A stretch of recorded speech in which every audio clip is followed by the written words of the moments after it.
Hello. A long-standing friend of mine is Dr. David Chaput de Saintonge.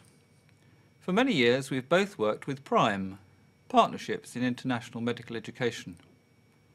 So we have both enjoyed speaking in many parts of the world about whole-person medicine, medical practice and education that takes full account of people being made of body, mind and spirit, all three of equal importance.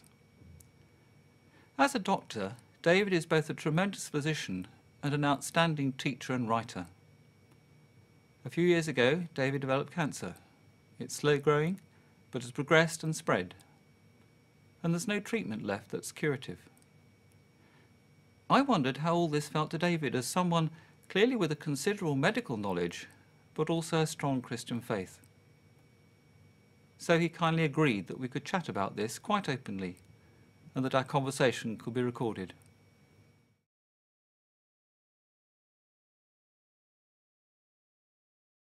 So David, thanks for coming. It really is a great pleasure to talk to you. How are you feeling today anyway? Mouth slightly dry and unpleasant, Yeah. a little bit of aching, a little bit tired, but hey, that's nothing. I mean, many people with chemotherapy have to put up with far worse than this, so okay. You're looking quite well in it. I'm fine. David, you and I have both been doctors a long time, and we've dealt with people who've had illnesses and who died. And to some extent, I feel it's possible to think, well, that's what happens to other people. You know, other people get ill and other people die. But you've come to a point when you've had to face the fact that that's now a problem you have. Can I ask you how you learnt of that and what that experience was like? You mean how I learnt of the diagnosis? Yes. Well, it came about while I was in Armenia. I noticed that I started to pass some blood in my urine, and it's quite a surprise when you notice that. I thought maybe it wasn't happening, maybe it was just dark-coloured urine, but something inside me said this is blood. So this was not a good sign. Not quite clear what it was, but then had some investigations, and it became clearer and clearer that this was a prostate cancer. So that dawned on you before you were told it, or did somebody have to tell you that? How did that work? Well, prostate cancer wasn't the first thing that sprang to mind, because I think it's somewhat unusual presentation for prostate cancer. So I wondered about bladder. Something was clearly wrong.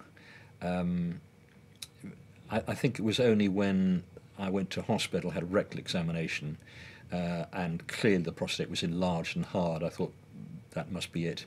Then rectal biopsy confirmed the diagnosis. So this took a period of about 2-3 weeks, something like that, for maybe 4 weeks for the diagnosis to be confirmed. Okay.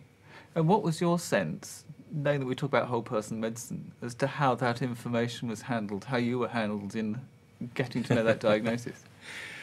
Well, there was a surgeonly approach and a physicianly approach to this.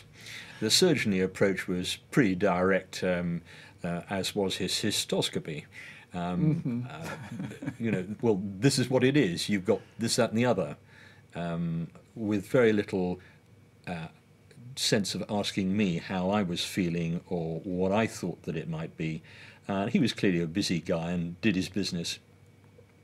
The physician is the oncologist that I saw, a very sort of motherly person who gave me a lot of time. And was very warm and approachable and took a lot of time over me. Mm-hmm. So two different ways of doing it. Okay. And what, can I ask, did you think when you'd hit that point of realising what the diagnosis was? Because you have knowledge, medical people have knowledge of what could happen, what might happen. How did that change your thinking about life? My vision became much more acute. I could see things much more clearly. Colours were much brighter. Everything was much more real and intense. Life was much more vivid. The colours were deeper and more saturated. All of life, if you like, was much more saturated, because I knew that my life had. I could see the horizon. I could see the. I could see the. It's not actually the wall that I was seeing, but I could see a transition, and I grew to appreciate everything that was going on around me in a much more intense way. So I was living. You could say I was living, really living for the first time, and that's the upside of having a diagnosis like this. You are living and appreciating everything that's going on. So this was a very acute phase of adjustment, readjustment, I don't know what it was. It didn't lasted about 6 months, 9 months, and then I settled into the routine with, hey, I've got cancer and I'm having some treatment and I'm free of symptoms. And it's only when you get symptoms and you get some reminder of the cancer that's within you that the intensity returns. And the way you choose your words, choose your style of relationships, if you like, choose the way that you look at things and look at people and look at creation and the way you relate to God, that it becomes more acute again. Okay. Now you mentioned horizon. Now is that horizon death? No, it's horizon transition. I suppose the transition is death, really. Right. And that's kind of a mysterious place that in my life, I've reached out to tentatively a number of times. Reaching out? Yes. I suppose it's one of the things which maybe led me into medicine. The concern with regrowth, with death, with decay, with healing, with wholeness, with perpetuation, with remaking, with remodeling, remoulding, the sense that nothing is lost, nothing is ever lost, but it requires us to be agents, part of it, to have some share in it, in the rebuilding, both of the kingdom in a sort of idealistic sense, in a value sense, but also quite physically. It's a whole thing. So I've been interested and concerned with this most of my life, I guess. And that whole thing, rebuilding, reforming, recapturing the kingdom, has been much of what Prime has been doing. That's right, that's right. That's what makes it so exciting. And to see it happen, and to see the changes in people's faces, to see changes in their eyes, you know, the way they're looking at you, the way they're interacting with you, just amazing. See the light coming on. Yes, I've seen that. So, to me, death has a phenomenon which is the experience of going through it, Yes. and the question about afterwards. Yes. Do they fit? Does that fit with your way of thinking?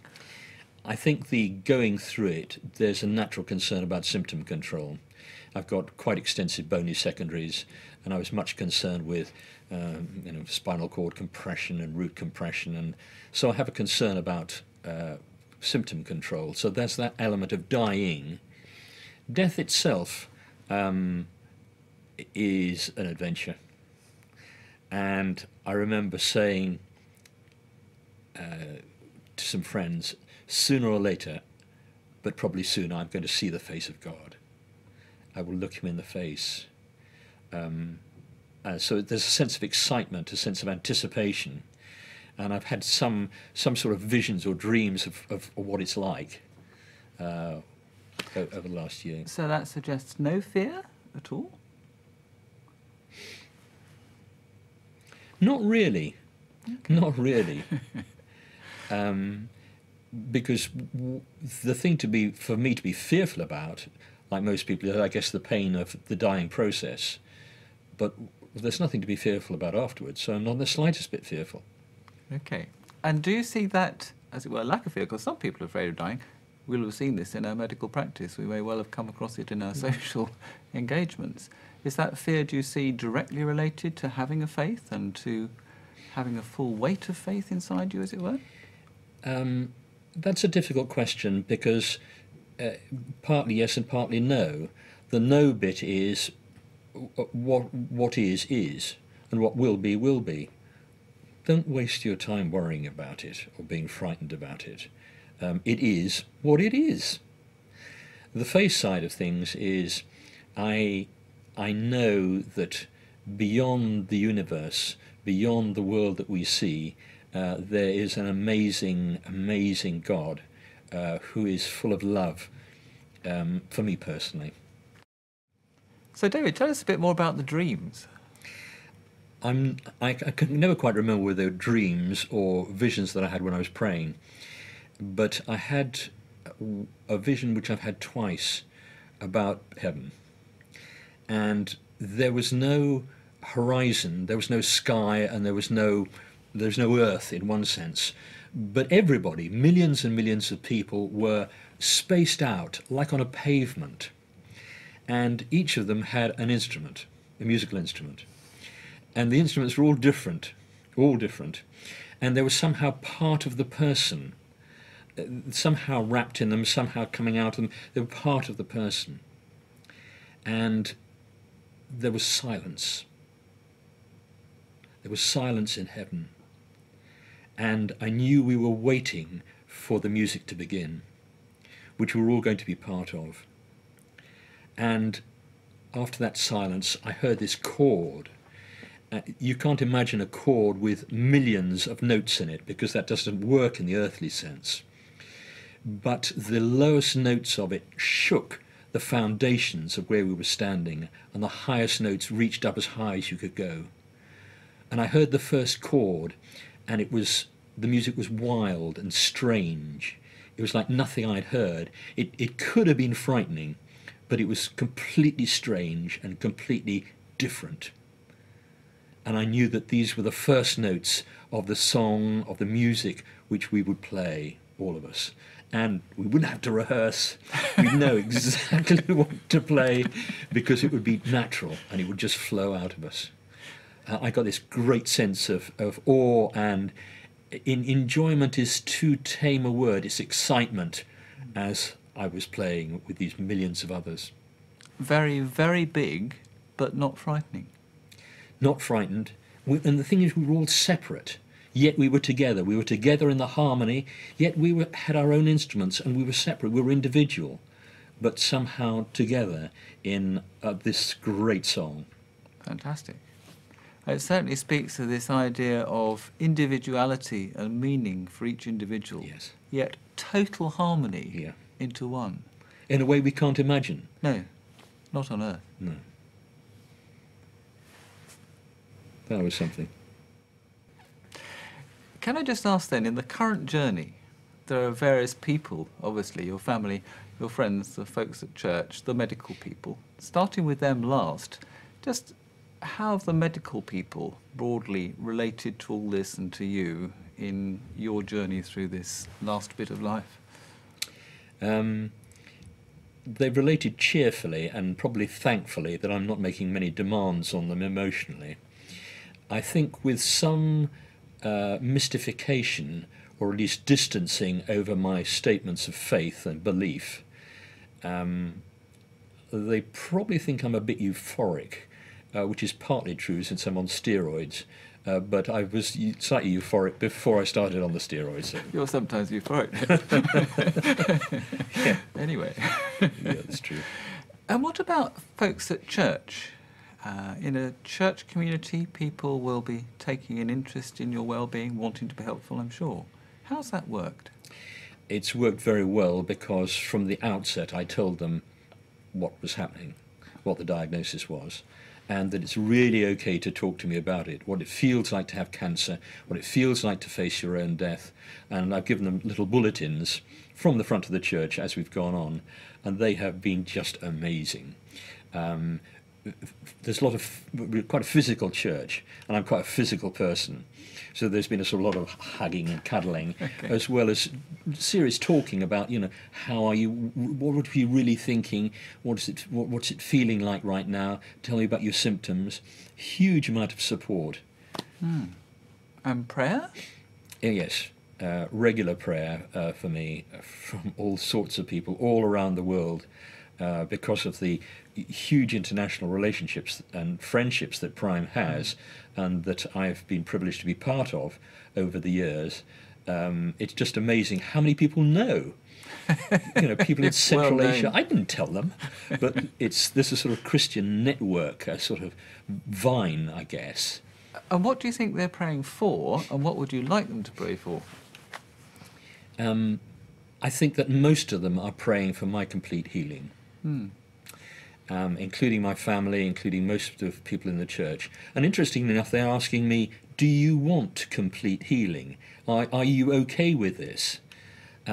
That's actually quite a tough question, because there's a conflict between my medical knowledge of the prognosis, given the grading of tumour I've got, given its extent, and my faith in what God can do. I know what God can do. The question is, what will God do? My fundamental belief is in God's redeeming power and his ability to turn around any situation, however bad, and to make something out of nothing, out of dust, because that's the way he made us. And he can make something good out of the situation I'm in. So I'm really, really in his hands, and expecting and eager for him to make something good out of this. Now, it may be that I get healed completely. Wow, that's fantastic. It may be that I don't, but nevertheless, something good happens out of this. I don't know what it may be, but that's his business. David, I think one of the good things that he's made out of it already is the encouragement you've given others and the light that you bring in the illness that you have. I think one of the things which clearly happens in your church is you've given people permission to talk to you about the reality and the truth that you have and that you are, and I'm sure they themselves are greatly relieved about that. Yeah. It's undoubtedly true that when meeting somebody who has a terminal illness, the question is, how do you phrase your own relationship with them? And I think in that sense, you've given permission, you've given cues, you've given information, but beyond that, I think, you've actually given a huge amount of encouragement. You've given me a huge amount of encouragement. Sharing your faith, I think death is going to be very exciting too, actually. So I look forward to seeing you when we both get that bar. You were talking a little bit earlier about, asking me about a dream. Can I just mention one other that Please do, yeah. I'd actually died, and I escaped from this universe at warp speed and burst through a little organic bubble which was the boundaries of the universe. And there in the distance I could see another world, another place, and, if you like, a path leading towards this light, this intense blue light. And I was walking towards it deliberately. And either side of me there were, I guess there were angels. They were about 12 foot tall and shining with some bluish light. But as I passed them, the light disappeared, and I realized this light was only a reflection. And each of these angels was an angel of responsibility for part of the created universe. And they had their own jobs, their own functions. But it was only reflected light. And as I walked on, I realized I wasn't walking anymore, I was crawling. I couldn't stand anymore. And after a bit I realized I couldn't even crawl, but I was still moving. I was being drawn inexorably towards the light. And so whether I wanted to, which I did, or whether I didn't want to, I would soon be in the light and face to face with God. Fascinating. And that was it. Yeah. Can I thank you for joining us today, and thank you for sharing not only yourself, but sharing that enthusiasm, that positivity in what many would see to be a disastrous situation, but which you see as being something God can bring good out of, not only for you, but for many other people as well. Bless Thank you, Richard. David. That's a pleasure.